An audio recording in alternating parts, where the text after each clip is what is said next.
হয়তো শখের বাইক নেই, তাই বইলা কি আমার কোনো শখ নেই?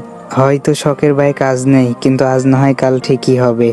হয়তো শখের বাইক না থাকলেও শখের একটি ভাঙা সাইকেল আছে, তাই আজ হালকা করে মডিফাই করে পুরা সাইকেলের লুকি দেব পাল্টা। ফ্রেমের টেনে চাক্কা দুইটা খুলে রিং থেকে টায়ার দুইটা করলাম আলাদা। টায়ার দুইটা খোলার পরে রিং থেকে ডলে তুললাম স্টিকার। তার একটু পরেই করব রং, তাই স্টিকারটা তুলে নিলাম। স্টিকার না তুললে রংটা ভালোভাবে ফিটিং খাবে না। রিংয়ে স্টিকার তোলার পরে ফ্রেম স্টিকার মারলাম অনেক সুন্দর করে। তারপরে রিংয়ে রং করা করলাম শুরু।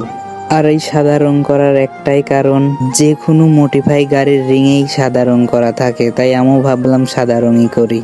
আর দূর থেকে অনেক সুন্দর দেখা যায়। আমার কাছে সুন্দর দেখা যায়, কার কাছে কেমন দেখা যায় ওটা জানি না। আর কার কি কালার রং পছন্দ একটু কমেন্ট করে জানাবেন। আর এই সাদা রংটা বাইকের রিংয়ে লাগালে অনেক সুন্দর দেখা যায়, না জানি সাইকেলের রিংয়ে লাগানোর পর কেমন দেখা যাবে।